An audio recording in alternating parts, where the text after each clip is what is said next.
this morning. We're going to have some interesting, a very interesting topic to talk about. So I'm going to ask that you join us at the table this morning. So if you have time, get your juice, your coffee, your tea. We're going to have some serious conversation, and we want you to join in on us at the table today.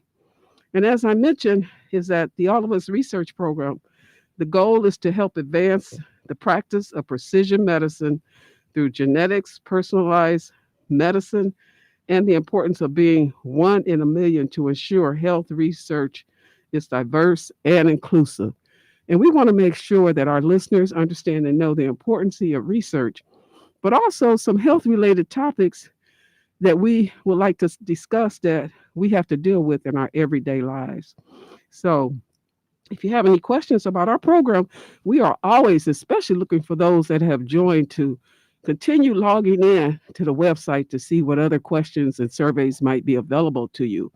You can call us if you have questions at 414-955-2689. And I'm just going to welcome our dear Dr. Kevin Izzard this morning. Good morning, Karen. Hey, look. Oh, can you hear me now? We can hear you You now. got me turned down. Yeah, so I don't know if Karen sounds a little muffled. She got you want to tell about what happened? Yeah, this I weekend? want to just tell them that, I went on this fantastic trip. And when I got back a couple weeks ago, I had a little congestion and I thought it was a cold, but I found out it was COVID. And Dr. Izzard was telling me that you're going to be fine and you're okay. And once, a few days or 5, 7 days or whatever.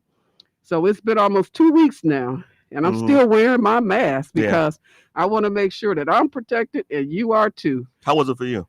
It was really interesting. It wasn't that bad as far as it was congestion in my sinuses, a little bit in my throat, but mostly I just thought I had a head cold. And so it wasn't as bad as some people can probably think it could be. And I really was thinking, I just have a head cold. I have sinus related issues. So I'm just going to take a Allegra D and I should be fine. And it wasn't, really changing the way I was feeling in a sense. It made it a little bit better. And so then I said, well, before I go to church a couple Sundays ago, I said, let me just test and see. And it showed that I was positive. And so I thought I had a head cold. So that's kind of like what I want to tell everybody. Don't always think that a small little head cold or something of that nature, it could be a little bit more. Right. I would say if you're able to, you should have a home test at home because you never know. You wake up one morning and you just find feel bad. It's if you have that test at home, you can just run it and you can see what you look like. I tell you something else though. What's that, Devo? It's a good reason, good way to get out of church that particular Sunday morning. I don't think that's a good idea considering my husband's the pastor. I don't really want to get out of church. I love to get in church. Okay. Where's your You church? sound like you were, huh? Where's your church? It's on 35th, 2440 North 35th. So we're right in the inner city of Milwaukee. And so our congregation is not as large as I would like to see sometimes, but we are growing. So we need you at the service. You got to be there. Yeah. Exactly. Yeah. What? We should talk about that one week. Talk about where the intersection of health and spirituality, because that's a good topic. That is a good topic. That's a very good topic. Yeah. We will have to have our faith. It does. Yeah. There are studies that show that regardless of even if you're Christian, as a Muslim, but people who pray, people who are spiritual, that it affects their health. The mustard seed of faith.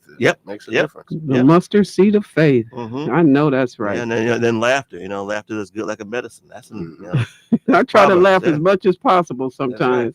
Right. Because when we're happy, it is.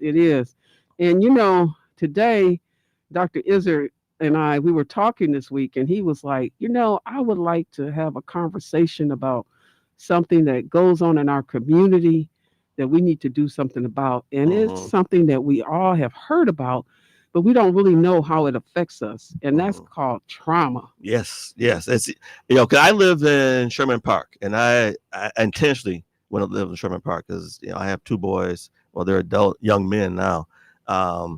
But growing up, I wanted to make sure my kids weren't afraid of black folks.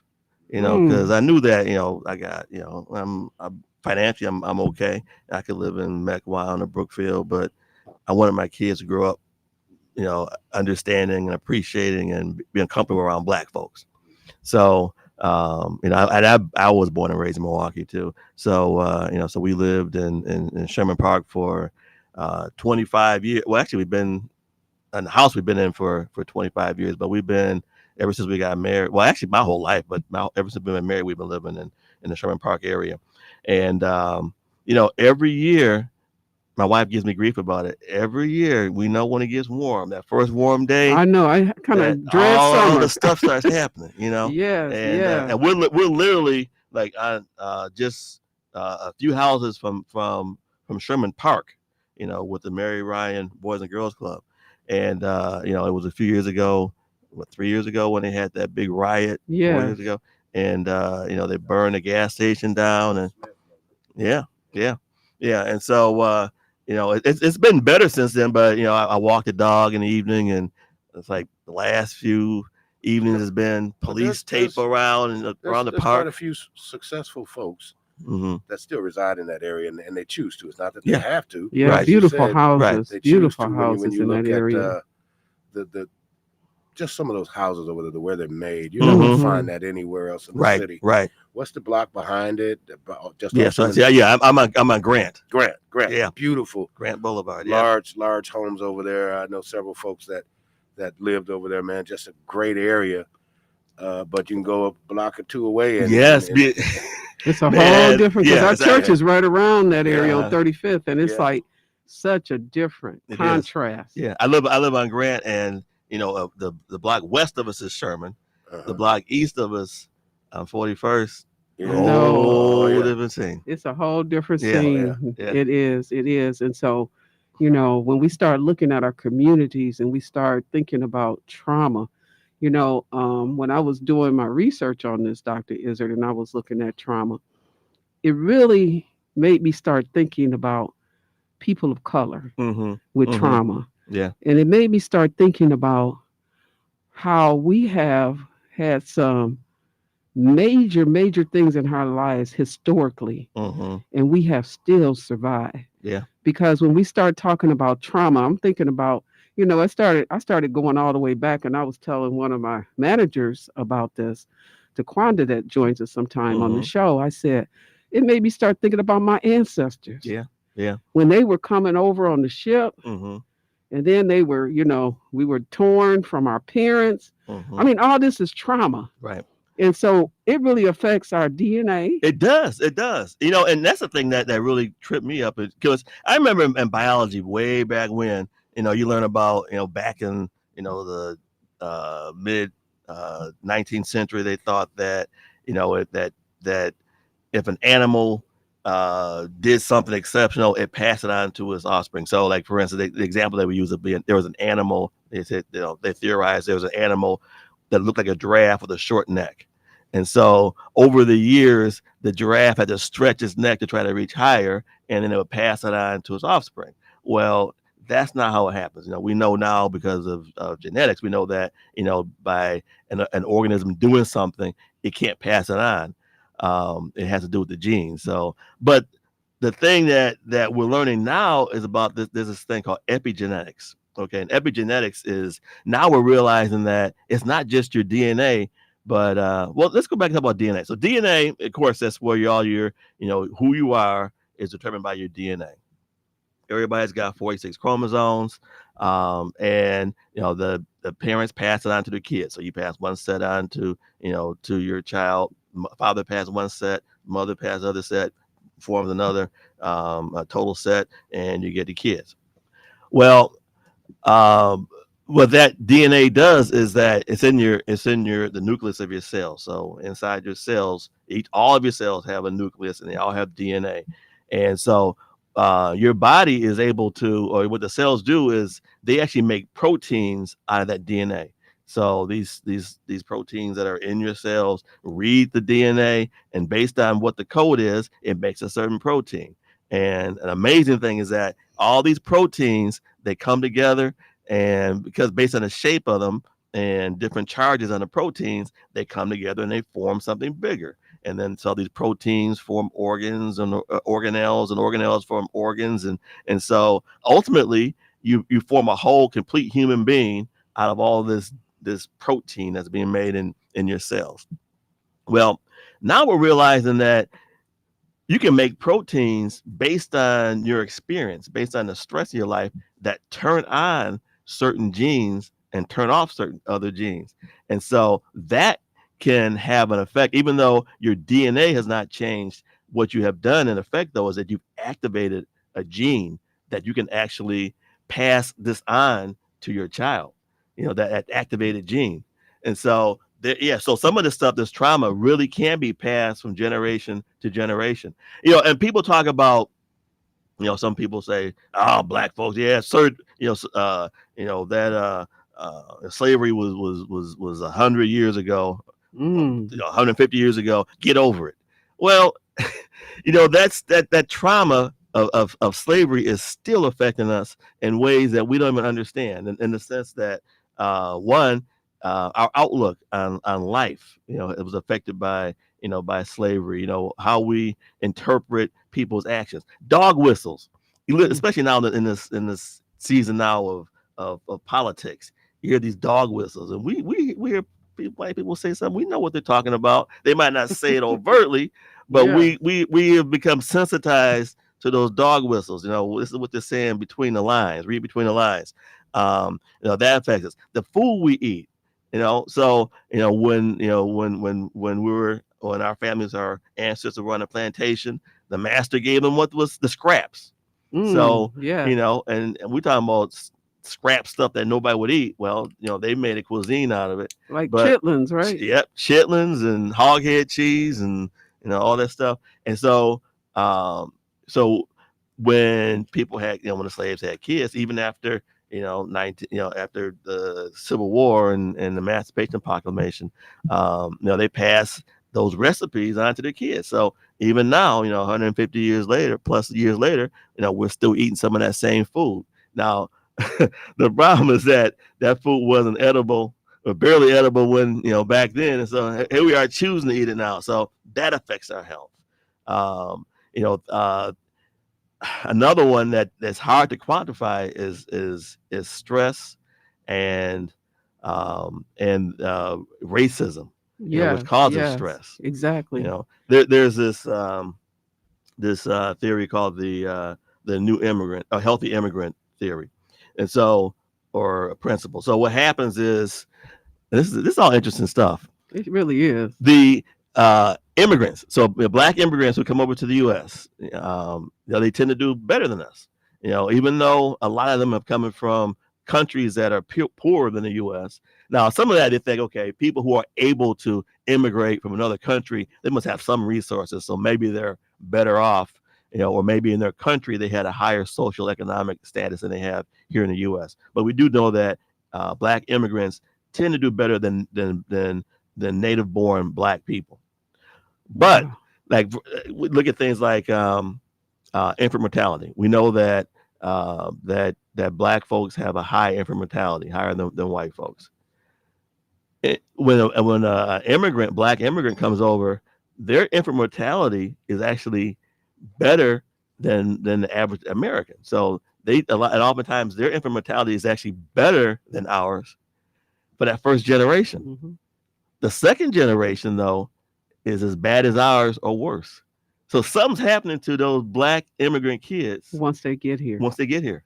And so that's where we start looking at certain things in our community as far as racism, discrimination, witnessing violence, those things, the stressors Mm-hmm. that we have to deal with in our communities and that we see across our country really affect us. Mm-hmm. Even though, we don't sometimes realize that we're witnessing these things and we're experiencing these things.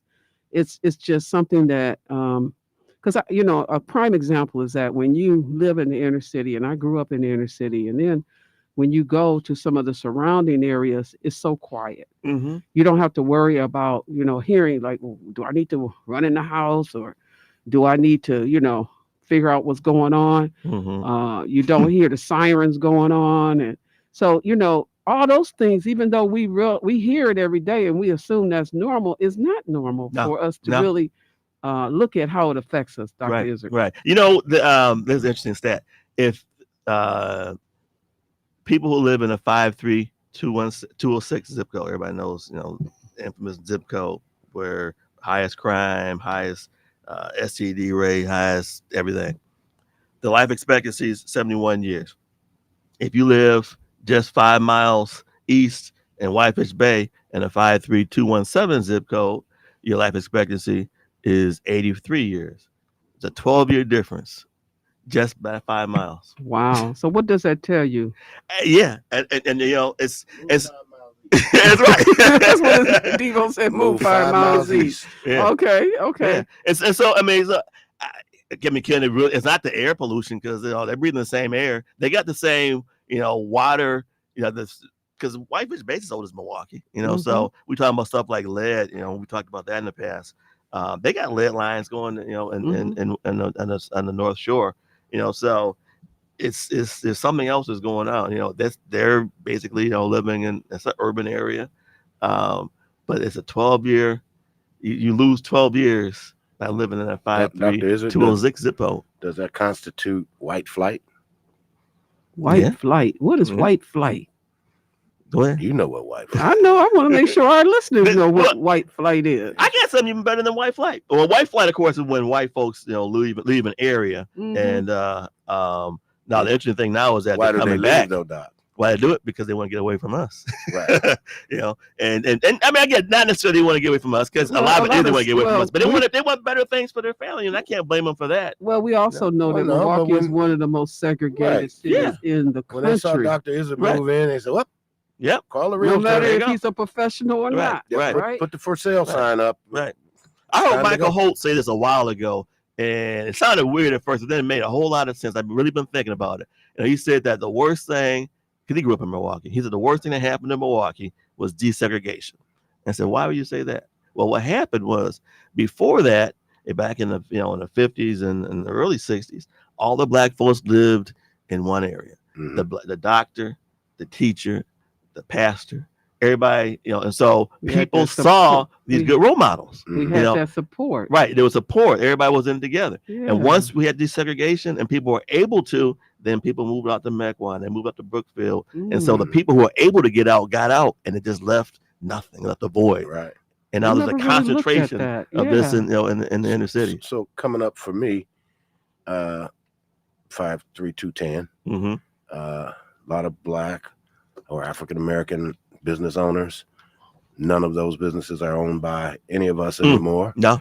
So I mean, even those few role models of entrepreneurship and things of that nature have even left the neighborhoods. Hmm. You're Yeah. seeing a guy who's sure he's got all of the inventory, he's making great money, but he lives in Franklin. Yeah. Yeah, Yeah. And then, what happened, because I grew up in the inner city of Milwaukee, and my parents, they had a U.S. auto parts store. So, and then my father used to sell the Christmas trees Mhm. Oh, did he around that really? area. Yeah, on Yeah. 12th and Lloyd there. Mhm. And so, but as things changed, and they said, oh, we're gonna, have the highway come through, and so they bought up those properties, and they didn't yeah. do anything with them. Yeah. They kind of left it void, Mhm. and so that happened to a lot of businesses. Yeah. Yeah, because we lived. Our business was right across the street from the OB funeral home at that Mhm. time on 12th Street, Hmm. and so there were So, black ironically, we were businesses just talking right about there. the OB funeral home on 12th Street yesterday. Yeah, really. Yeah, we were Okay. just talking about that. So, that's where we grew up at until Mhm. I was about 12 or 13. And then we had to move because of the transition that the city was having. Right. But 'cause that we were affected a just lot talking of about black that. businesses. Didn't we sure talk did. about that last time, Dr. Izzard? Mhm. I went to Rehoboth, and Rehoboth was affected by that as well, where Mhm. Elder Wallace and we had to. Yeah. They Yeah. that eminent domain basically came through there. Right, You right. gotta go. You They gotta sure go. did. A lot of black Yeah. old homes and Mhm. businesses, and yeah. Yeah. It's funny when you look at I went on, what did I see this? I think it was the What- Historical Society. I was looking through some records. I was looking for Sherman Park, my neighborhood, Mhm. and I found some old redlining Mm. from early. It was like about 100 years ago. Back when my house is 100 years old. So, but anyway, so they had this redlining and they had descriptions of the neighborhoods, and they were saying this neighborhood is primarily German workers. They get they're yellow. The green areas are where you have wealthy people. Then Mhm. where they got the black folks, they made it red. Wow. And so Danger. yeah, right, exactly. Right. So, Wow. so Yeah. people who were trying to move to Milwaukee and want to know what neighborhood to live in, they were told don't live in those neighborhoods. And I Mhm. said, or they will even have a nice neighborhood, and they'll say that the neighborhood, because the number of people who moved into it now, the percentage of black people have moved into it, makes it now dangerous, Mhm. or a red flag. Mhm. So Mhm. yeah, that's that white flight. And we're talking about generational things too. That's the other thing, because the economics plays a huge Yes. role in it. But even Aside from the stuff that the choices we make with our lifestyle and our food and right things. But even, do you own your to home? bring that full circle, Hmm.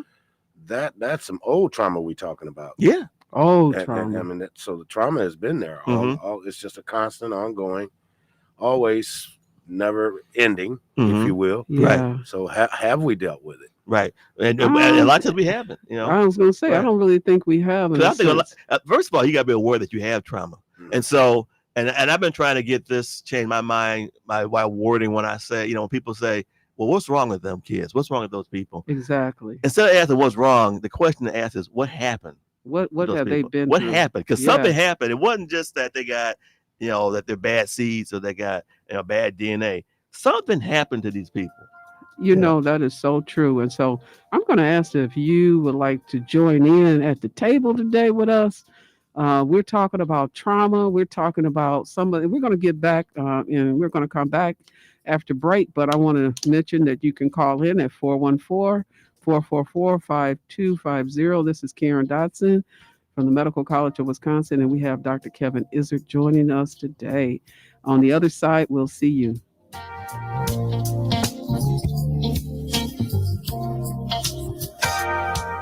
Attention business owners.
Izzard and also Karen Dotson. We have a serious topic today. We're talking about trauma, and trauma can be in various different capacities in our lives. We can have trauma from someone harming us, we can have trauma from a certain death in our family. There's ways of having trauma from a loss of a job. There's trauma in so many different ways on how it affects us. And it really depends also, as I was talking to Dr. Izzard on break, we were just talking about how do people really receive that information and what should we do to make it better in our lives. And Dr. Izzard, what are some of your suggestions on that? Well, one of the things is we're trying to in medicine we're trying to get to this thing they call it trauma informed care, where we try to screen people and try to predict who is at risk for having adverse effects from trauma. Because what happens is, we've talked about this before in the show, you got this your sympathetic nervous system. So that's your automatic response to things. And without even realizing it, when someone cuts you off, you got things going on in your body. You got hormone levels that are rising. You got your blood pressure going up, and you're breathing faster, and all this stuff happens automatically without you thinking about it. Okay, and so that fight or flight response. Well, some people they've been so sensitized to trauma that thing is activated right away, and that affects your health. Those hormone levels. That response that you had was great for during the day where you're walking through the woods and you run into a bear and you got to run from that bear. Either fight or flight. You got to fight the bear or run from the bear. So that's good for those few minutes when you need to do that. But now you're driving a car and someone cuts you off and you get that fight or flight response. And now it's going on all the time. It's just, it's driving your car, it's going to work, it's dealing with your kids, dealing with your family, and so dealing with other people. And so we got these fight or flight responses going on all day, and those hormone levels now are affecting us in bad ways. It affects our kidneys, it affects our heart, it affects our mental health. And so to what we need to do is try to figure out, okay, first of all, be aware that you're having these responses, and then how do you deal with it? How do you be more mindful about it? They call it resiliency. So how do you be, despite the trauma, how do you be resilient? How do you turn those things and have a positive effect from it? And so, now my bias is this, so I think I think people that are spiritual, we talked about this before, when you have a different insight about things, life isn't just random. If you believe that God's got a plan for you and he's going to protect you and nothing's going to happen to you, you can't, that he doesn't have a way out, then you don't get overwhelmed. Even though things might be overwhelming, you learn faith. You learn how to relax. You learn how to trust in something greater. The problem is that a lot of our, adults and kids, this never learn that, and so they're trying to deal with it themselves, and in the process, they're being consumed. There's these things that they call ACEs. They call them adverse childhood experiences, and so there was kind of going back in the history of this. So back in between 1995 and 97, Kaiser Permanente. Kaiser's this huge HMO in the West, California and the West primarily. But Kaiser's kind of a model because they've figured out how to deliver healthcare for relatively inexpensively, but they have taken a model where they own everything. So when they treat their patients, they own the hospitals. So don't got to worry about having a contract with Freighter or Ascension or Aurora. They own the hospitals. They own their labs. They own all the providers who work for them. So they basically own everything, the monopoly and everything, but they're able to keep the cost down. But anyway, so Kaiser, there was one doctor who was working for Kaiser who was started noticing that his patients who were treating for obesity, that a lot of them had a history of sexual abuse. And Hmm. so he went back and talking about research, did, looked at the research and ended up doing with this other doctor, and they did this huge study within Kaiser Permanente, where they looked at 17,000 people, and they did a survey. And what they did was they asked them 17 questions regarding trauma, things that might have happened in their lives. And so what they found was that there was a strong correlation between the number of adverse things that happened to you in your life and your life expectancy. In fact, people who had um, six or more of these adverse, so they end up being 10 different events, 10 things that they were measuring. People who had six or more of those things, it actually reduced their lifespan by 20 years. Wow. 20 years Wow. by having these events that happened to you before you were 18. Think So that. these things that happen to you as kids, they go on for and affect the rest of your life, and so we kind of use that again, going back to to where the research comes in, is that if we can figure out, okay, what are those things, and can we target those things, so actually go through the questions here.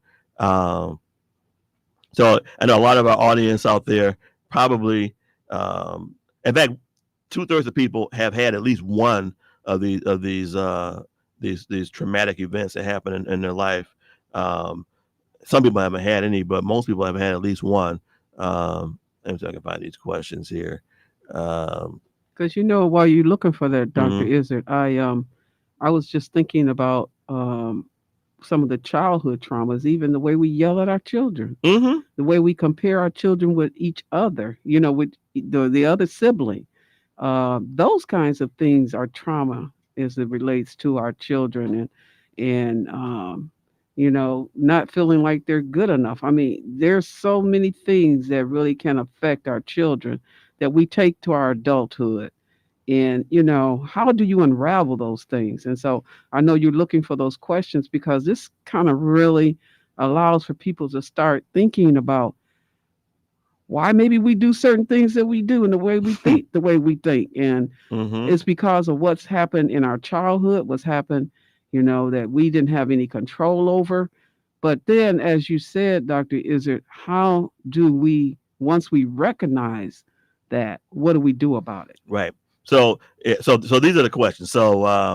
And if you've been, you might have been, if you're ever in an emergency room or something, they might even ask you these questions. I've never seen them really being used, but I know that there are people out there who are trying to get this as a survey that to get or a screen for people. So first questions: did you feel that you didn't have enough to eat, had to wear dirty clothes, or had no one to protect or take care of you when you were under 18?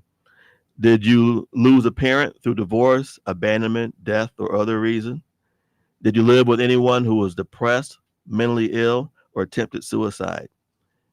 Did you live with anyone who had a problem with drinking or using drugs, including prescription drugs? Did your parents or adults in your home ever hit, punch, beat, or threaten to harm each other? Did you live with anyone who went to jail or prison? Did a parent or adult in your home ever swear at you, insult you, or put you down? Did a parent or adult in your home ever hit, beat, kick, or physically hurt you in any way? Did you feel that no one in your home loved you or thought you were special? And the last one, did you experience unwanted sexual contact, touch or fondling, or oral or vaginal intercourse, penetration?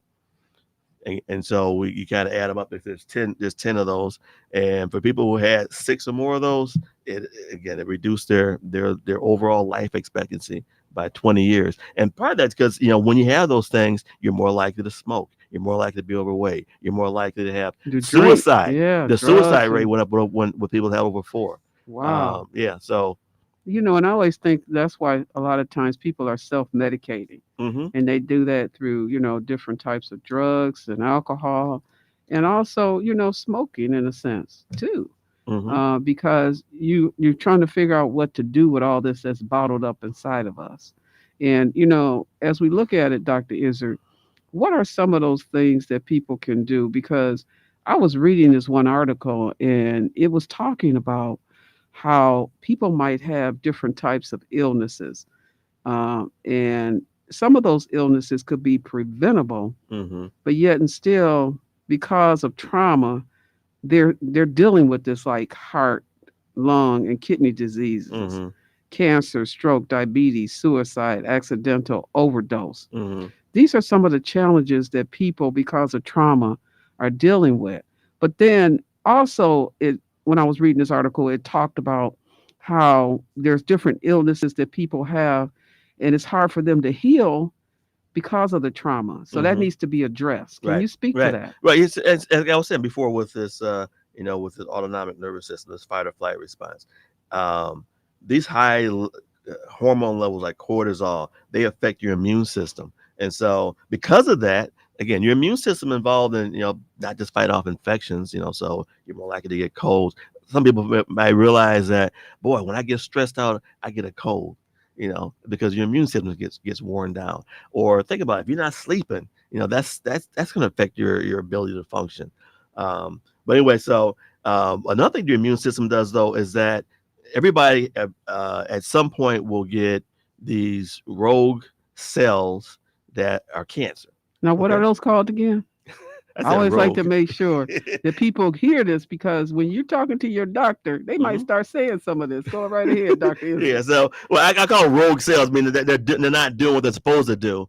But everybody gets these occasional cells that that are mutated, and they are potentially cancerous. Okay, your immune system is smart enough to see those cells and says, "Oh, okay, there's something wrong with this cell. We're going to destroy it." So it never becomes metastasizes anywhere because your body knows that, okay, my immune system's healthy and it destroys those cells. Now, when your immune system's not working right, these cells are able to, more likely able to get free and to move someplace else, and that's when you get cancer. So we know that your immune system, a bad immune system, makes you more prone to developing cancers. Hmm. So all these things kind of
something more Yes. going on. Even though those women have overcome their situation, they went to college, they got a degree, they're doing well, well financially, they still have that the effects of that trauma.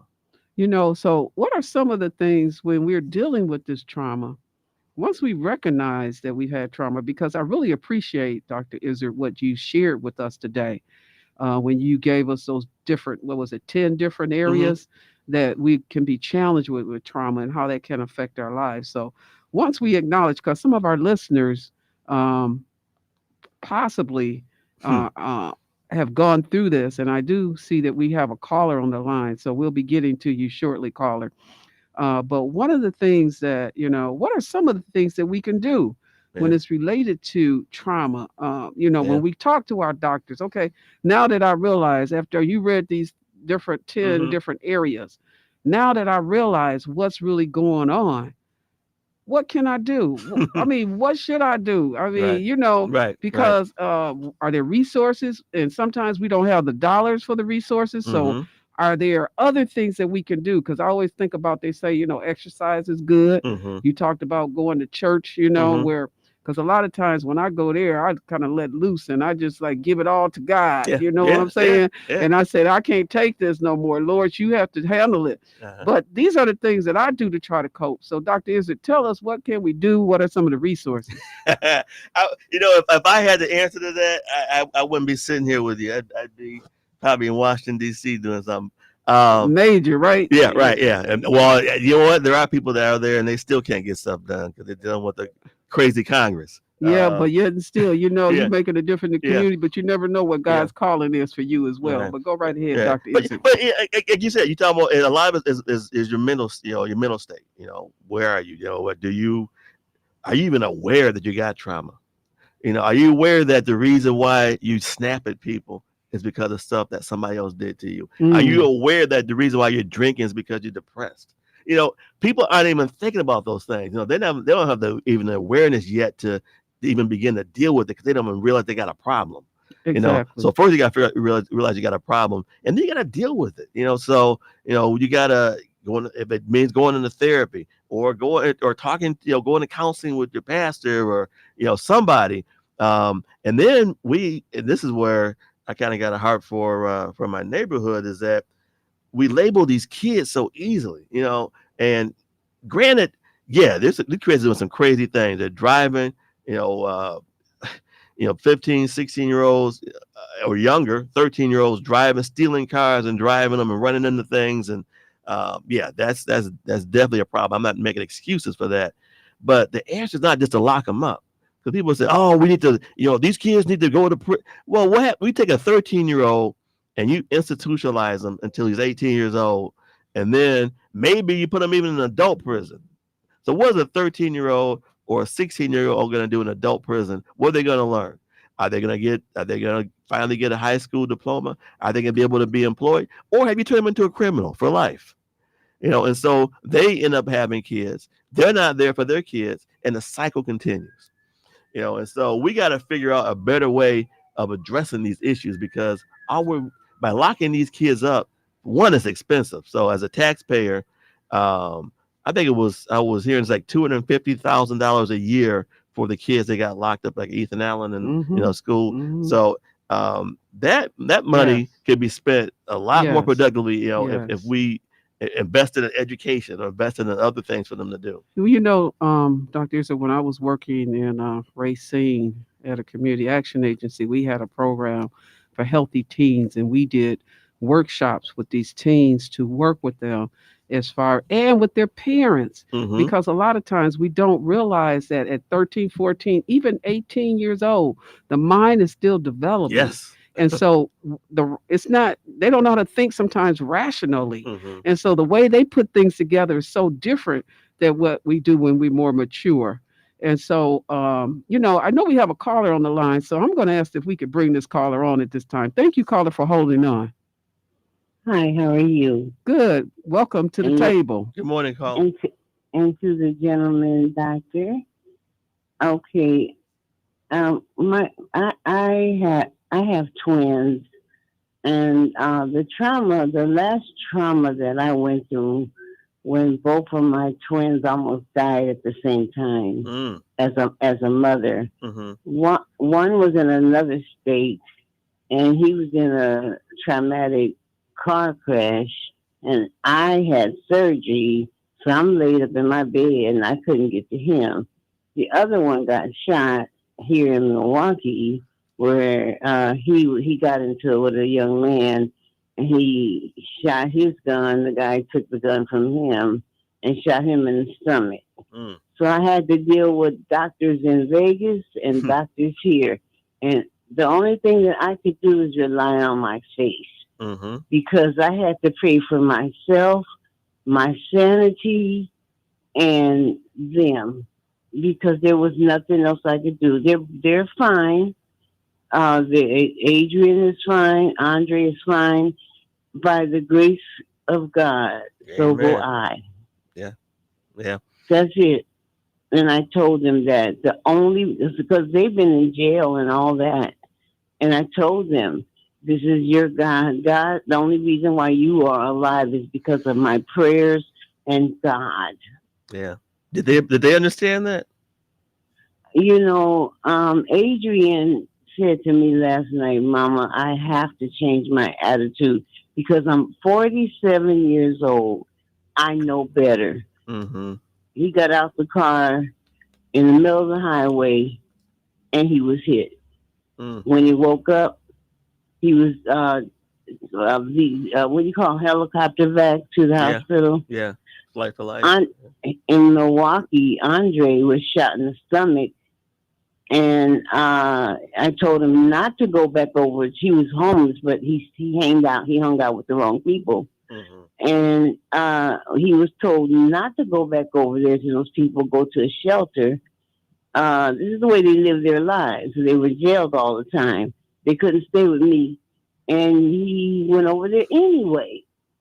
Well, when you're grown, you're gonna do what you want to do. Right. Right. That Right. was But the worst trauma. When you guys talk about trauma, I cried and it was nothing I could do with it. That was such a trauma. So that was my trauma this morning. And I Mm. thank you for bringing this topic up. God bless you. Oh, God bless you, and keep praying for those boys because they'll, again, when they become adults, you can't tell them what to do. yeah, but there are resources out there that you can kind of, Right. talk to Right. them about. Right. A lot of times, some of the same things I always look for, where can I go that somebody that experienced something that I experienced Mm-hmm. that you can help me. And a prime example is like I remember because I was very young when my father died. Well, I say young, but maybe in my 20s. That's young to me now. And I was like, people were telling me, "Oh yeah, I really feel for you. I'm praying for you. I know how you feel." I'm like, "Your father's still living. Your mother's still living. You don't Mm-hmm. know how I feel." So I Mm-hmm. had to search and find people to ask them, "How did you make it through this?" Because Right. the pain was so deep. Right. And so I found people that experienced it to talk to me because otherwise I was like, I thought I knew what it felt like until it happened to me. Mm-hmm. And so that's what I'm saying is that we have to identify resources that we can go Mm-hmm. to talk to people to help us sometimes go through to this process of how you're going to uh, just start digesting this information, how you're going to start, being able to cope with it. And so that's one Right. thing that I wanted to say today Right. too, Dr. Izzy. Yeah, and I think as we try to figure out, especially again, every summer happens, the shootings, the gang violence, the driving crazy. As we try to figure out ways to fix that, I hope we think more preemptively. Okay, not just the effects of it, but how do we prevent it? Back when Yes. we were kids, growing up in Milwaukee, there was stuff we could do, so we could go roller skating or Go to the yeah, go to playgrounds that playground. had You can't be, structure. you can't go to the mall anymore, so these kids, that they hang out and they get in trouble. They got nothing to do. They don't have jobs. They don't have, Hmm. you got to find things for them to do to keep them out of trouble. I you agree, know Dr. Izzy. I know we have another caller on the line. And good morning, caller. Welcome to sitting at the table with us. Good morning. Good morning. Um, yes, I'm listening, and I'm so glad that you're on this topic because, like, I've been here all my life. I'm 75, so I wasn't born here, but I came here when I was 18 months. My mom and dad migrated from Mississippi, Mm. so I was in the city, and the city was really doing good. We had manufacturing and Mm-hmm. all the good stuff. I went to elementary, I went to middle school, and I went to high school here. And as I saw how the city started, I call it rotten. Mm-hmm. They started rotting the city out. The jobs left, manufacturing left, Yeah. all that stuff. Then you start seeing all this chaos. And then I saw the people, the white people, put up their signs. They're not living. They're not moving to suburbia. We like it here. In other words, we're not gonna leave this area. We like it. But the next minute, I know, all moved out. So, and Mm-hmm. this was that big thing where they was building the expressway, build up the suburbs to move them out. So Yeah. I think a lot of this was orchestrated, which if you start reading the history, how this all happened, because if you look at every central city, Detroit, Milwaukee, Chicago, Cleveland, all these cities are just rotted out to the gut. Some of them are like ghost towns. because you had to leave because the money was not directed to the city because they say they couldn't get money because they didn't have a tax base. Right. Because we had hospitals, St. Michael's, Children's Hospital was Mhm. on Wisconsin Avenue. We can go down on 3rd Street, Gimbel Schuster, the building is still there. Yeah. I mean, we had big shopping area, Brill's, Yeah. men's clothing stores. I mean, I saw all this stuff demolished, grocery stores just up and left. And so I'm traumatized because Right. I grew up and I saw a I good agree system. with you. Right. Yeah. I Yeah. am so traumatized Right. because I am so mad.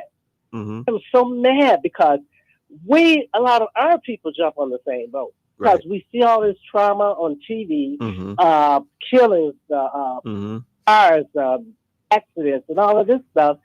And then when I have to talk to people, first thing I hear, well, black people kill each other. Mhm. I have to hear that, and I have to Yeah. fight for us Right. because Mhm. I have kids who went to college. Mhm. I have a son who went to the Navy. But But I'm black. I have caller, to fight for this. yes, and that's why we're talking about this subject and this topic today, Mhm. is because we know that we've been traumatized in so many different ways. And so it looks like we're going to have to take a break, caller. We thank you for Okay, but calling thank in. you. Thank you For for calling Okay, in. We thank you have for another calling. caller on the line. We'll get to you Okay, on the bye. other side. This is Karen Dotson, and also we have Dr. Kevin Izzard joining us at the table where we're having strong conversation. And today the topic is on trauma. If you have questions and you would like, or just to have a conversation with us and sit at the table this morning, you can call at 414-444-5250. See you back on the other side. Thank you. Mm.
You gotta do it again. The Midweek Flow with Michelle Bryant is returning to WNOV 860 AM.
College of Wisconsin. And we have also Dr. Kevin Izzard, who is also a physician in family medicine and also a co-investigator for the All of Us Research Program, along with also the president of Cream City Medical Society. And it goes on and on, Dr. Izzard, as far as all the great things that you are doing. But today we've been having such a wonderful topic talking about trauma. And we've been spending the last hour just discussing a lot of the challenges that we've had. We had some wonderful callers listeners call in today that really said some challenging things that they're going through. But Dr. Izzard, is there some type of hope for us as we Yeah. kind of look at trauma? Yeah. You know what? My pastor is doing a series at church on mercy. And Ooh, mercy. he read this poem, and I want to read this poem because it hits to the topic of what we're talking about. It's called "Cause I Ain't Got a Pencil." It goes, "I woke myself up because we ain't got an alarm clock. Dug in a dirty clothes basket because I ain't got washed. Cause ain't nobody washed my uniform. Brushed my hair and teeth in the dark because the lights ain't on. Mm. Even got my baby sister ready because my mama wasn't home. Got us both to school on time to eat a good breakfast. And then I got to class and the teacher fussed because I ain't got a pencil." Wow. And so that's what a lot of our kids are going through, and so we need to have a little, again, a little mercy and grace for our kids. Yeah, they're doing crazy stuff, but it's, instead of asking what's wrong with them, we need to be asking what happened to them, and we need to be fixing it. So some of those things, I think, is just being, if I think once you're aware that these things and these kids are, and you open yourself up to, realizing these kids are dealing with these things. You can get them into counseling. You can be more sensitive to them. You can try to be proactive. And so now the other problem we're going to run into, and laughing about this off the air, was that we tell people to go see a counselor, a therapist, and people want to see people that understand them and look like them. We got a shortage of black therapists. We really do. Yeah. People of color. Yeah. Yeah. But get some help. I mean, just don't just give in to the anger and the darkness.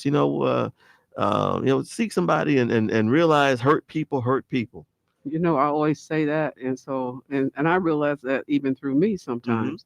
And so then I have to I always have to analyze myself, and that's where it comes in, where you identified those 10 key areas, the ACEs that you talked about, that people can be affected through trauma. And so when we acknowledge those things and we start looking at it, then we need to start saying, okay, I went through this. Now, how can I help myself through this as well? Because that's one thing that God has allowed for us to do, is to have a brain that that can allow for us to start looking at ourselves objectively as well as others. Yeah. Before I go, I want to go through these questions again. So, for people out there, as you listen to these 10 questions, ask yourself, Is this yes or no? And do you got more than one or two of these things? And if you do, this could be affecting some of what's going on with you. So if you have multiple, if you answer yes to multiple of these questions, you need to really think about seeing somebody and dealing with it. So again, these are questions. They were given to adults, but they were based on things that happened to you up to the age of 18. So when you're a child below the age of 18, did you feel that you didn't have enough to eat, had to wear dirty clothes, or had no one to protect or take care of you? 2, did you lose a parent through divorce, abandonment, death, or other reason? 3, did you live with anyone who was depressed, mentally ill, or attempted suicide? 4, did you live with anyone who had a problem with drinking or using drugs, including prescription drugs? 5, did your parents or adults in your home ever hit, punch, beat, or threaten to harm each other? 6, did you live with anyone who went to jail or prison? 7, did a parent or adult in your home ever swear at you, insult you, or put you down? 8, did a parent or adult in your home ever hit, beat, kick, or physically hurt you in any way? 9, did you feel that no one in your family loved you or thought you were special? That's deep. 10, did you experience unwanted sexual contact, such as fondling or oral, anal, vaginal intercourse penetration? If you answer more, for several of those questions, be aware that you are at risk. Again, this isn't absolute, but you are at risk for having problems dealing, as a result of those traumas, and they can affect your life. And I said, for people that have 6 or more of those, it reduced their lifespan by 20 years. And a lot of times, Dr. Izzard, when we start thinking about why do I think a certain way or why am I acting a certain way, this can relate to what's happened to us that we never really were able to kind of go through the process of dealing with it. Yeah. And so, as we start looking at that, that's one of the key areas that I wanted to mention, Dr. Izzard, is that what can we do? And so we really need to, number one, acknowledge that some of these things have happened to us. And also, how did we actually, how did we receive that information? How did we internalize that information? Yeah. The other thing is that I know we have another caller on the line, but first I want to bring on Dr. Jeff Whittle. Dr. Jeff Whittle, he is an internal medicine physician in Milwaukee with over 38 years of experience in the medical field. He is currently an internal medicine physician at Veterans Affairs, professor of medicine at the Medical College of Wisconsin, and co-principal investigator for the All of Us research program. I wanted to bring you on, Dr. Whittle, and say good morning to you. I know Dr. Kevin Izzard is running out the door right now, so thank you very much, Dr. Izzard, and bringing on Dr. Jeff Whittle. Good morning, Dr. Whittle. Good morning, Karen.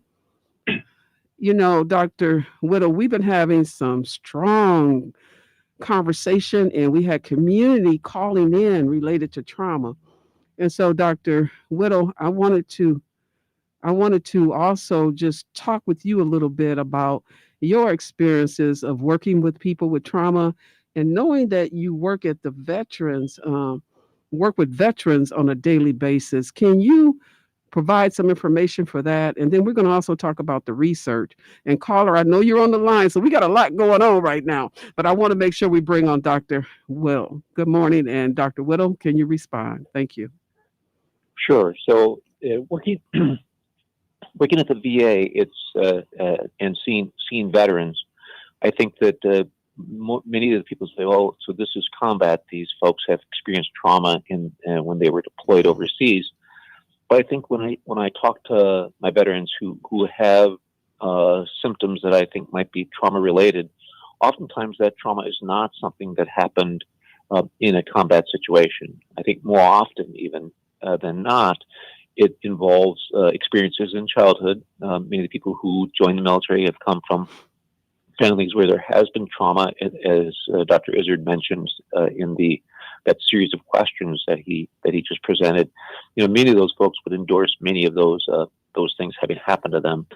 And then, as many of the patients that I care for are African American, they served oftentimes in periods and in places where they were treated poorly and pretty obviously to them and to me because of their race. And that's a very that is a source of trauma as well. You're in a place where you are, repeatedly told that we are one team, and that this is you're all serving your country and that's what you're here for, and yet they're experiencing treatment that they would say is a violation of the agreement that they had when they signed up. And although there are many people who serve under those circumstances who don't have medical problems that they directly trace to that experience, there are many people who do. And I think that that's an important consideration when you think about the experience of veterans, that it's not just the veteran who was overseas being shot at in Iraq or had an IED blow up next to him in Afghanistan. It's somebody who served honorably, didn't deploy, but during their basic training were treated in a way that clearly reflected disdain for their background. And that's a very important part of my practice, and it has affected a number of the people that I care for. So I guess I'll leave it at that in terms of my experience with trauma as a VA doctor. Okay, thank you, Dr. Whittle. And so, Dr. Whittle, as being a principal investigator for the All of Us research program, and previously you were the principal investigator and the person that I also report to. So, I wanted to ask you some questions about why research is so important in this area, and what are some of the things that are happening in this area as it relates to trauma. So I would say that the research on trauma is a relatively, and by that I mean psychological trauma. So I think it's actually relatively novel. So even the concept of trauma-informed care is not 20 years old yet, or is just barely 20 years old. And certainly it was not something that was mentioned when I was in medical school here at the medical college in the early 1980s. So I think that this is a new area, and the therapies for trauma have been focused in terms of studies oftentimes on people who have more extreme forms. So people who are having symptoms that we call post-traumatic stress disorder or PTSD have a fairly substantial amount of observable symptoms that we say, yes, this is something we see with PTSD. I think where we have a lot of work still to do is to know what to do with people who answer positively to the questions that Dr. Izzard presented. So we know that those people who have had those experiences have a worse outlook. And it's not just, well, they have mental health issues and they're more likely to be depressed or commit suicide. It's also that they have more cardiovascular disease. It's also that they're more likely to have autoimmune conditions like lupus or rheumatoid arthritis. It's also that they're more likely to smoke. It's also more likely to have weight problems. It's also that they're more likely to have substance use. And that kind of broad range of downstream effects is challenging to know how to deal with it, especially since oftentimes the events happened long before I'm interacting with them as an adult. So research really now is still, I think, describing the pattern of symptoms that we associate with that. And I think what we're moving toward, but slowly, is one, seeing if we actually train providers in trauma-informed care principles, and if we help the patients who have problems work on those problems, keep being mindful of the fact that they maybe it's not just that you have a weight issue and you have diabetes, it's that you have trauma that led to the weight issue that's causing this diabetes. So helping people understand that is really important. One study that comes to mind is a scientist in Philadelphia who used to be a full-time VA scientist and now works both in the VA and in the private sector, who's studying the impact of trauma-informed care of people with late-stage kidney disease. So not necessarily people who are on dialysis, but people who are heading in that direction and are pretty close to it. And both informing their primary care providers about the importance of trauma-informed care, and then asking those participants themselves to sort of let both the researchers and their providers know about traumas that are affecting them. And the questions that come up are, will these individuals who are drawn from disadvantaged communities, are they going to be more likely than people without that kind of coaching to get in line for a transplant? Are they going to be folks who are able to use types of dialysis that are more work, for example, peritoneal dialysis, where you're setting up treatment for yourself in your home on a daily basis, rather than going to a dialysis center 3 times a week for the hemodialysis? And so those are therapies that oftentimes are viewed as probably better for your overall health, but much more involved, and ones that are, I think, more challenging for people who are dealing with both sequelae of trauma when they were young, but also for ongoing disadvantages they have for a wide range of reasons, both because of that prior trauma, because of systemic racism and other things. And so I think that kind of research is, when you do that, does that improve outcomes, is important, because it does justify investment in that area. You might say, well, certainly you should treat people using trauma-informed care principles all the time, and we do that, but to the extent that you can demonstrate concrete outcomes, I think it makes it easier to push for that to be a big part of one's care, because there's a lot of things that we as doctors should do, but given the limited time that we have with individual patients, some of the things drop by the wayside, and deciding which are the ones that are most important to focus on is really important. You know, Dr. Izzard, what are some of the types of assessments that are provided for patients suffering with trauma-related health issues? What type of assessments do you do with your patients, and what's out there for us? Yeah, so I think that's a good question. The routine is that there's not I can do this test or look at this symptom and say, oh, well, that person has had trauma. It's really, you have to ask. And you have to ask people who are well, and you have to ask people who are not well, because many people who've had really very substantial traumas are doing very well and will probably do very well their whole life. On the other hand, there are people who have symptoms that you wouldn't necessarily recognize as trauma-related that have suffered substantial trauma, and being aware of that will help you in your interactions with them. And so typically we ask folks about, certainly in the VA, about their military-related trauma. The other types of trauma really do come up over time in relationships with people. The first time I meet somebody, I'm probably not going to spend a lot of our initial visit talking about traumas that happened to them in the past. I'll be talking about their current issues and things that they want to do. And as we get to know each other, then they're going to be somewhat more comfortable in that area, and they're going to kind of, I think, with explanation, understand why I'm asking these, really very personal questions, because they'll then recognize that I'm interested in what's best for them medically, and that I believe that knowing about prior traumas is important. But it's not something that we kind of have a standard assessment that happens. Now, one thing that may happen, and I think is moving towards occurring, is that these list of questions, a subset of the ones that Dr. Izzard listed out, called the Adverse Childhood Event Survey, is becoming a routine in intake evaluation, somebody who's coming into the healthcare system, and it becomes a lot easier for people to sort of recognize as, oh, well, they're not singling me out because I happen to be African American, or because I come from this neighborhood, or because I have a mental health condition.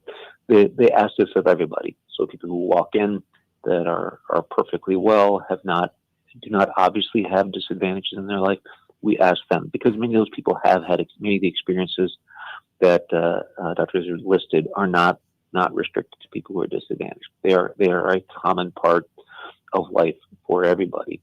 And so finding out that those things have happened on a broad range is important, and making it part of the routine is something that's coming. It's not happening right now routinely. The VA, for obvious reasons, has focused on combat-related trauma, and they focused on military sexual trauma because those are two areas where there's a great deal of evidence that it affects the health of veterans.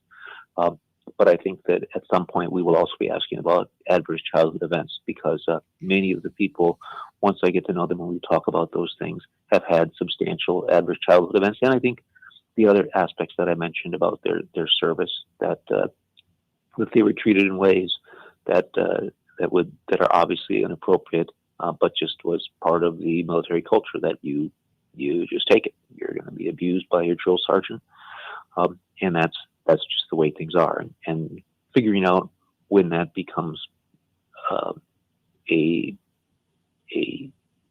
pathogen, something that's causing harm, rather than simply a way of building camaraderie and teaching people that they are in a military situation where they will be subject to authority, is, I think, an important distinction for the military to learn.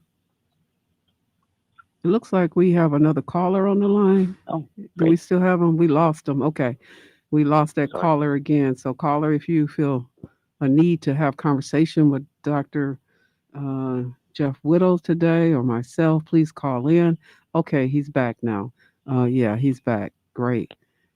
Good morning, caller. You're at the table. Hey, good morning. The Bible says, "My sheep know my voice," and when I started listening this morning, Dr. Karen, I recognized that voice. This is Yusuf Buckley. Oh, wow. Yeah, back in Racine, right? Yes. Okay. Community Action Agency. I heard you speak about it. So I just want to share a little bit of trauma that 2022 I had to experience. I had lost one of my sons, was sentenced to life in prison in Wisconsin State Department of Corrections. And 20 days later, one of my 17-year-old son committed suicide. And Oh, wow. I think, right. And so back-to-back trauma. So I think as a young child, I was taught to, don't cry. Only girls cry. Real men don't cry. I think at a young age, we're not taught how to process our emotions and how to deal with our feelings.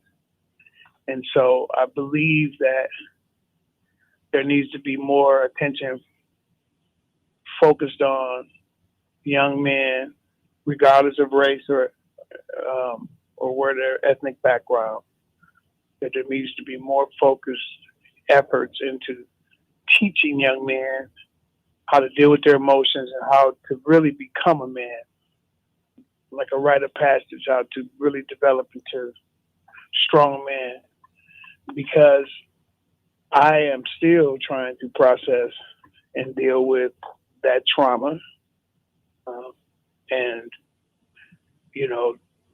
don't really know. I mean, I've sought out grief counseling, of course, professional help, but there seems to be, you put a Band-Aid on the pain, but the sore never heals. And so I think, I just wanted to share my experience with that, but it's good to hear you bring this topic up because I think it's much needed in our community and across our country. So thank you for letting me share, Dr. Karen. I'll be in touch with you. You have a wonderful day, okay? Okay, I'm not. Okay, the Dr.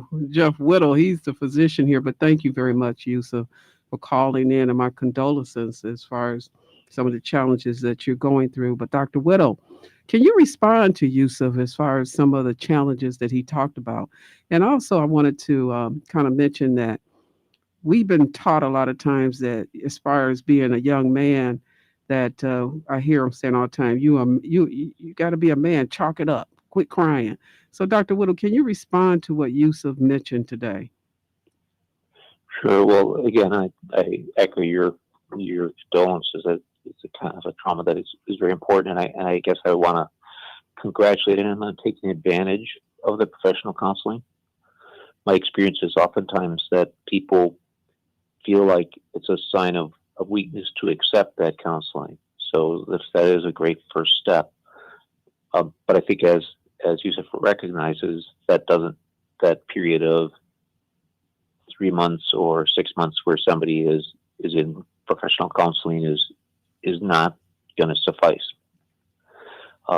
And many of us are not going to be in a position or even want to have ongoing weekly interactions or monthly interactions with a therapist around these challenges. And so a therapist who's experienced and a participant who's willing will come up with ongoing exercises that allow them to maintain their mental strength, just like a physical therapist will give people a home exercise program so that their rotator cuff injury stays healthy. And I think same way, a mental health program that might involve regular interaction with a faith community or identifying activities that affirm your self-worth, whether by volunteering to help other people who have had suffered with trauma, or work with kids, or work with older people, something that in Yusuf's case, I think possibly working with teens might be triggering. So the therapist and he could come to an agreement that, well, I'm going to spend my time working with the people who have English as a second language, teaching them English, or I'm going to really focus on my faith because my faith is what's really important to me. And this is something that's probably best done in collaboration with a professional, but which is oftentimes should be driven by the preferences of that individual, because what's healing for one person may be not a healthy approach for a different person. You know, Dr. Whittle, I had talked, and I had mentioned this earlier with Dr. Kevin Izzard, as far as like when, a big trauma in my life when I was really young was that my father died. And I always, you put it, how do you handle it? And I always, was seeking people that experienced it so they could tell me how they were able to handle it. And so, at the time I was young then, and they didn't have a lot of professional counseling like they do now, where they tell us about it. And so I was seeking out how to handle that. But one thing that I realized, and I tell people, sometimes the pain is always going to be there, but how do you learn to live with the pain? And can you speak to that? Because a lot of times you can't change it. So how are you going to learn to live with it? Can you speak to that, Dr. Whittle? Yeah. I think that learning to live with it is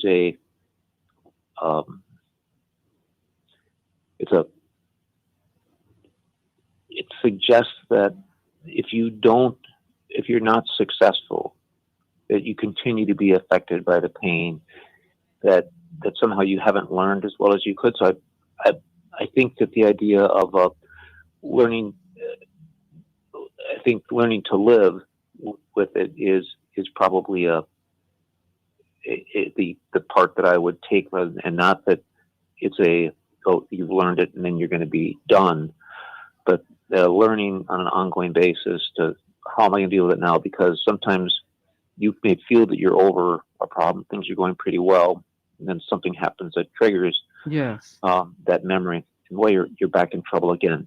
And it may be that you do need to go back to somebody, either a professional or, as you say, a support group, people that you've identified that can help you out. And it may be that one strategy that you can comment on is, is it worthwhile keeping an ongoing relationship with peers who suffered similar trauma, and sort of having that community of people who you trust, who you feel can help you, might be an ongoing resource.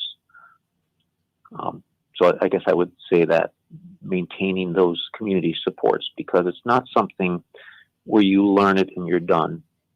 You are constantly learning. That is so true. And so as we start looking at how trauma affects us physically, Dr. Kevin Izzard and I had conversation this morning about that. And we're going to take a break. But when we come back, Dr. Whittle, we want to talk a little bit more about some of the things that All of Us Research Program is doing as far as looking at mental health and research. We're going to also invite the listeners to call in if you have questions and comments, because we're at the table today. We're at the table having discussion about how we can overcome trauma in our life and how we can identify some of those things as it relates to trauma. This is Karen Dotson from the All of Us Research Program at the Medical College of Wisconsin. Joining us is Dr. Jeff Whittle. He's an internal medicine and co-principal investigator for the All of Us Research Program. We'll see you back on the other side. If you want to call in and talk to us this morning and sit at the table with us at 414-444-5250. See you on the other side.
This is Karen Dotson, and you're joining us at the table this morning at WNOV. I'm here, and I'm asking callers to call in at 414-444-5250 to sit down at the table with us and have discussion about trauma. I have Dr. Jeff Whittle with us today. He's from the Medical College of Wisconsin, and also he provides services at veterans and for veterans as well. And we were talking about trauma and research from, as we know that the All of Us Research Program, we're building the largest database in the world, and we really have recruited hundreds of thousands of people right now. And Dr. Whittle, I wanted for you to talk to us about how trauma can be passed down and passed on through our genetics. Dr. Kevin Izzard talked about that in the beginning of the hour, last hour. And now I'm asking you because we do have new listeners. And so, can you speak to that as far as how that's passed down? Sure. So I think that trauma can affect the genetic expression in multiple ways. So your body has the same genetic code in every cell, but as you know, the cells that are in your heart muscle have very different things that are being made, and it's doing very different things than the cells in your skin. And that's because of changes in which genes are expressed by those cells. Similarly, your body adapts to the environment around it and changes some of the genes that are expressed. It does that by changes in what we use the word epigenetics, so proteins and small fragments of chemicals that are similar to DNA but not exactly the same, that regulate how genes are expressed. And those changes are inherited in somewhat in the same way that genes are inherited. Now, while your DNA won't change over the course of your life, and it'll be passed on to your children just as it was passed on to you by your parents, the epigenetics that you pass on to your children will have some traces of the things that happened in the environment around you. Trauma is one of those things.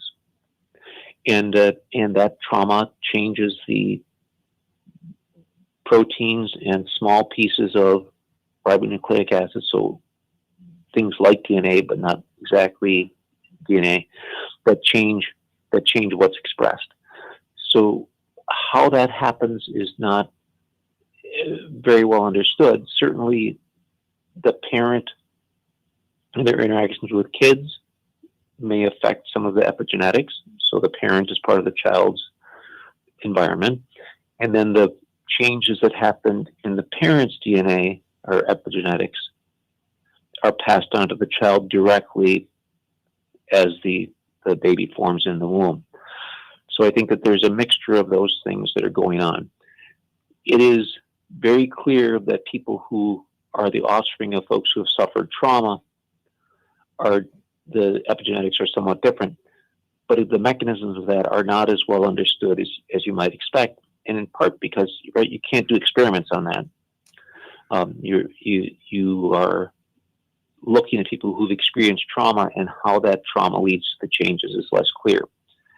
So there's both animal research going on, which is not what All of Us does, but then following people over time, like the All of Us research program, will help us to understand things.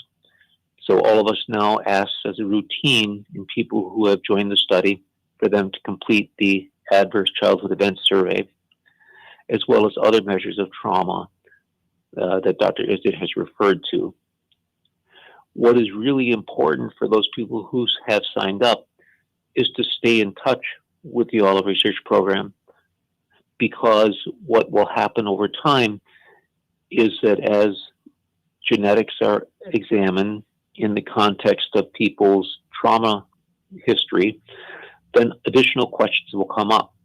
And there will be the opportunity for people who have those conditions to participate in research about, well, what should we be doing? What is the best step? Are there things that we can do that we can understand that would improve the health of people who have this? But those will be potentially interventional studies where we'll try an approach to managing that trauma. But to do those studies, we have to be able to find those individuals. So we're really, one of the big jobs that Karen and I have as leaders of All of Us is to really make sure that the people who have signed up and done that first step, which is incredibly valuable and has taught us a lot about trauma already, or about mental health already, to keep them engaged so that they are available when 2 years and 3 years and 4 years from now, people are saying, well, I'd like to look and see what's happened to these individuals who have these genetic markers that we think are representative of prior traumas, and see how that has affected their life course over the 5 years since they signed up for the study.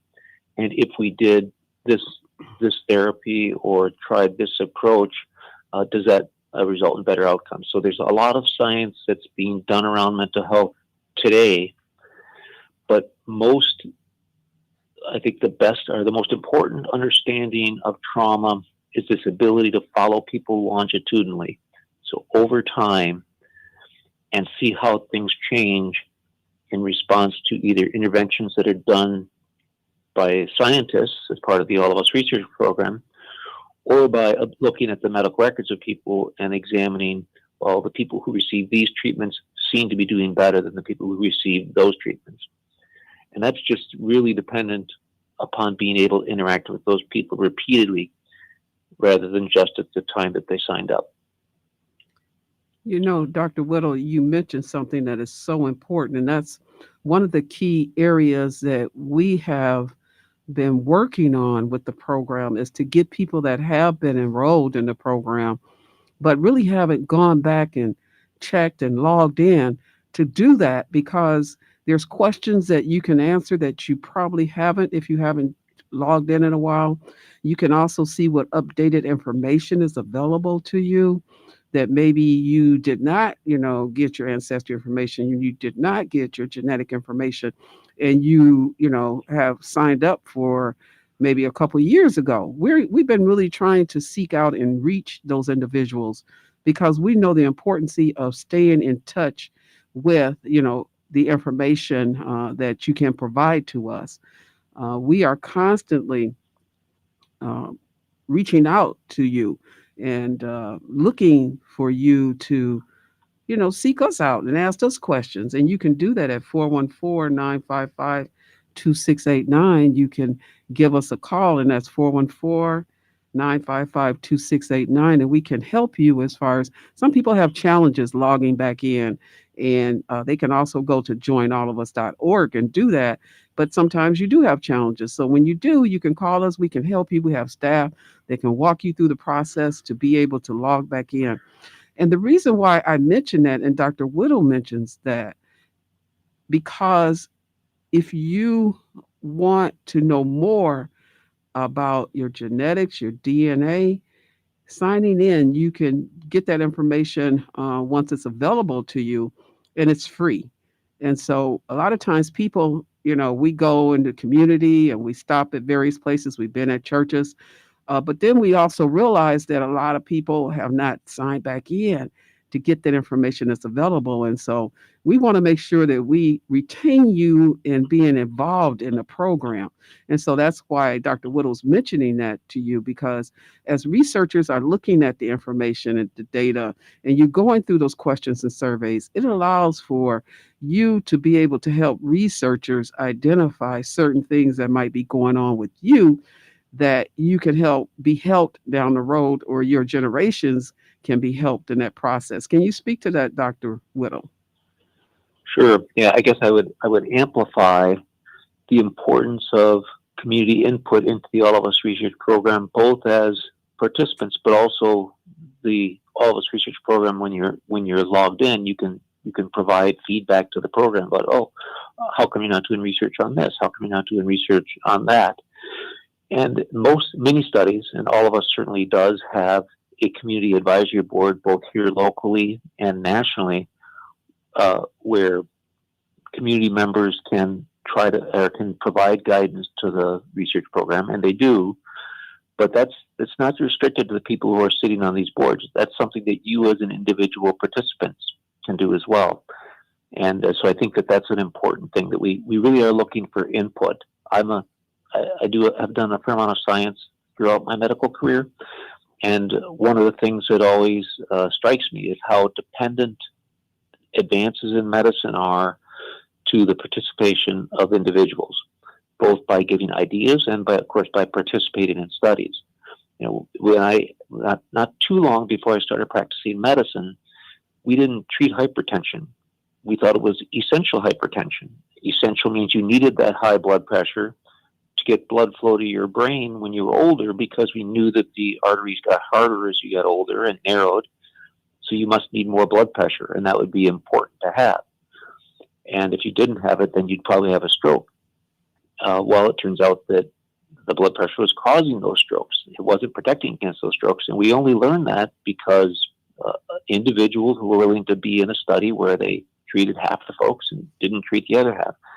And that was a big contribution by those individuals. It took a lot. They were taking medicines that they didn't know whether they were effective or not. And so there's been a whole range of type of participants. And all of us provide that same sort of range. For some people, it's best for them. I gave my blood, and now you know what my genetics are, and you can look at my record. That's all I want to do. I don't want to have people reaching out to me and having me participate in studies. But for some people, oftentimes those who have active medical problems, they'd say, I'd love to be in studies about my problem because it's continuing to bother me, even though I'm seeing a good doctor in it, and it's still giving me problems. You can help not just yourself, but also your children and other people from your community by helping people to better understand why it is that some people with substantial childhood trauma are doing just fine and other people are doing not as well. So I think it is, as you say, Karen, a really important opportunity both to learn about yourself, but also to help other people in your community. And that's really key when we start looking at research. And there was an article in May of 2024 that really talked about the All of Us participants are fueling mental health research. And what I wanted to kind of give people an idea of how large this program is as far as some of the different areas that have been identified. And it was over 117,000 participants have been diagnosed with mood disorders like depression or bipolar disorders. 112 participants have been diagnosed with anxiety disorders. 46,000 participants have been diagnosed with attention deficit or hyperactivity disorder. And then 43,000 participants have been diagnosed with substance use disorder. Some of these things have been self-identified. And Dr. Whittle, can you speak to that? Because this really gives us an idea of how large and extensive this program is and how it can really start benefiting the community. Yes, I would say.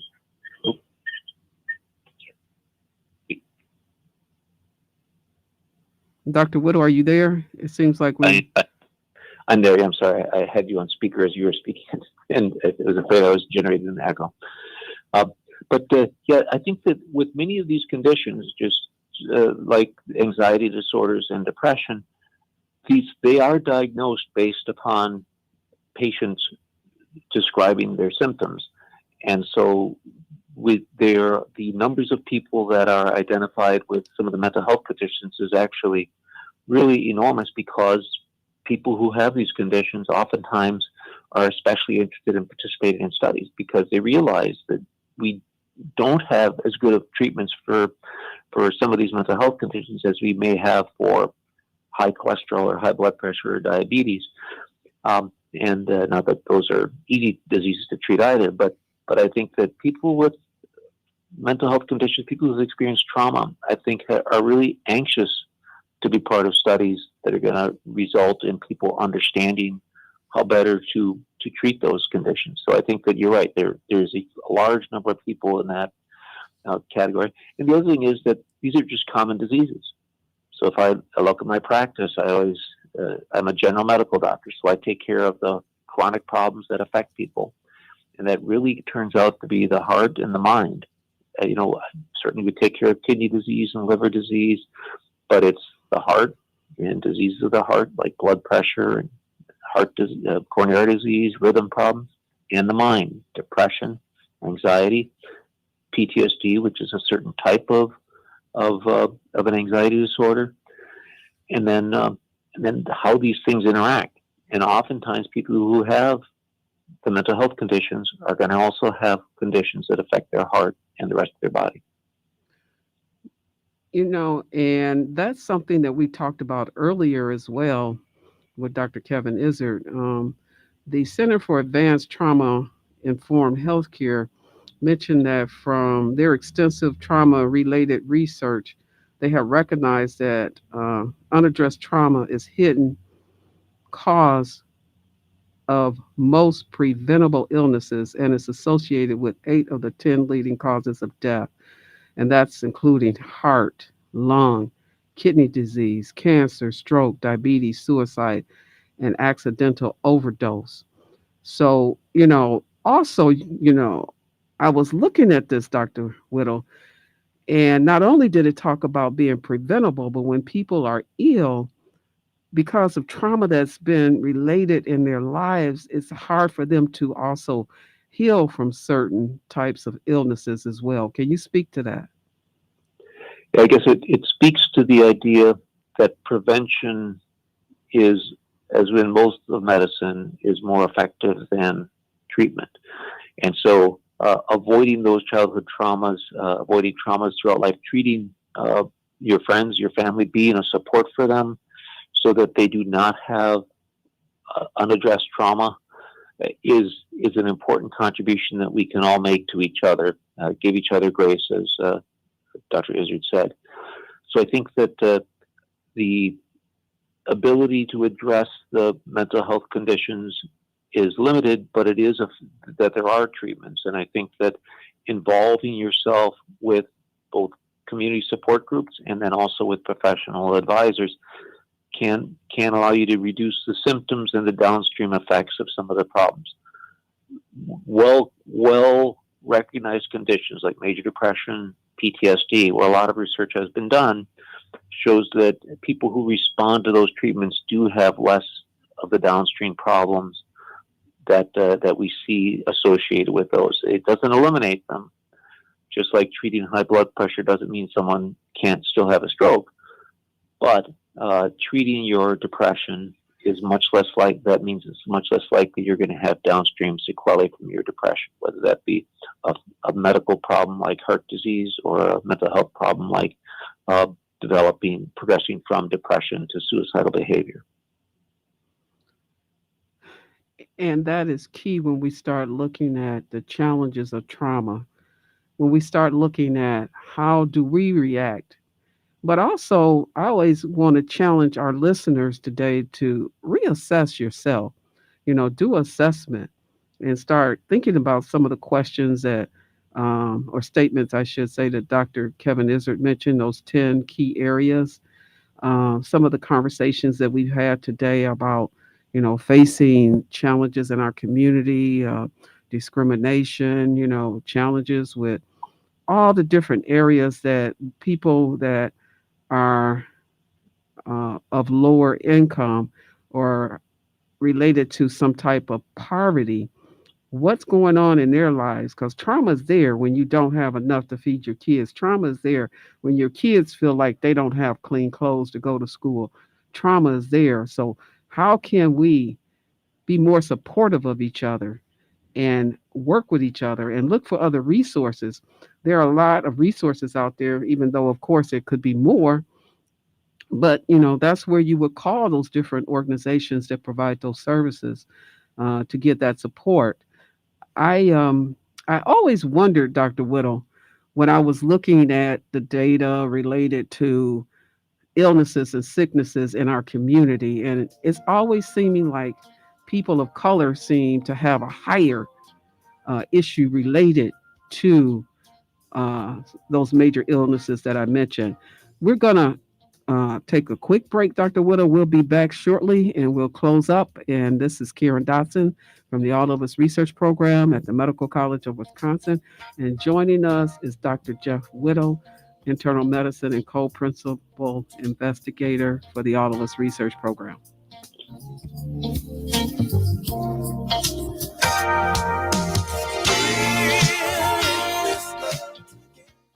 Hey, mama, there go the CMOS, man! The House of Vitality is located inside Sherman Phoenix Marketplace at 3536 West Fond du Lac Avenue. Our store hours are Tuesday to Saturday, 11 to 7. So come on down, get your CMOS gels, your CMOS teas, elderberries, detoxes, natural soaps, and dry herbs.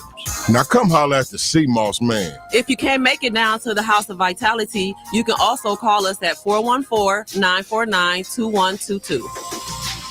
If you've got the right tools and the friendly people at U.S. Bank in your corner, making smarter money choices is a piece of cake. If only our tools and helpful advisors could have helped you avoid some of those not-so-smart choices in life. Like that time you tried to pick up unicycling. Whoa, coming through.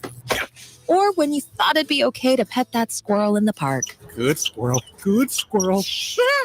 While we can't help you with all that, we can help you bank smartly at usbank.com/smarter together. Member FDIC. Black Business Month vignette was sponsored by US. Hey family, this is Reverend Greg Lewis from Souls to the Polls. I want to make sure you know about this incredibly important upcoming election. Accumulating power is crucial. Power must include voting. Take control of your life. Place people in office that will look out for you. Please don't just let things happen. Make things happen. Early voting for the primary election starts July 30th, and our new early voting location is on the corner of 60th and Capitol Drive. Hold politicians accountable. We can vote them in and we can vote them out. Pure power. Vote early. It's easy. For more information, go to soulsthroughthepolls.wi.org. Let's be powerful together. Vote early. The primary election is Tuesday, August 13th. If you need a ride, call us at 414-742-1060. That's 414-742-1060. Please vote. We don't show up, we all lose.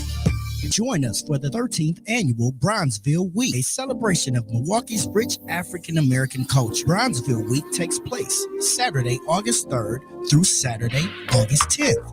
Saturday, August 3rd starts with the Harambe 5K Walk Run. On Sunday, August 4th, Bronzeville Cultural and Arts Festival, and ends with the Bronzeville Art Walk. Log on to milwaukee.gov/Bronzeville for a complete list of events. Bronzeville Week is presented by Alderwoman Malele A. Cox, City of Milwaukee, Historic King Drive, bid number 8, Brewers.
Investigator for the All of Us Research Program as well, joining you this morning. Dr. Whittle, we have a couple minutes before we conclude for today. And I just wanted to ask you, do you have some final words for people related to the topic of trauma? Yeah, so I would say that do take advantage of your health provider, and every primary care doctor, family medicine doctor, internal medicine doctor like myself has training in dealing with mental health challenges and is aware of the relationship of trauma to mental health. So simply making sure that they are aware that this is important to you is helpful. It opens up the door for them to talk. I think that people are oftentimes reluctant, both you might be, but also your doctor might be. So sometimes, although it should be our job as physicians to step forward, sometimes you have to do it yourself. That's a word for us today, that we have to take it and do it for ourselves sometimes. Thank you, Dr. Jeff Whittle, for joining us from the All of Us Research Program. This is Karen Dotson. If you have questions and want to talk more with us, you can also reach us at 414-955-2689, 414-955-2689. And you can also go to joinallofus.org. I want to thank you for listening to us, and we should just keep trying our hardest to keep moving forward and dealing with our issues. And if we don't know how, we can also seek for help. Everybody have a wonderful day and a good weekend.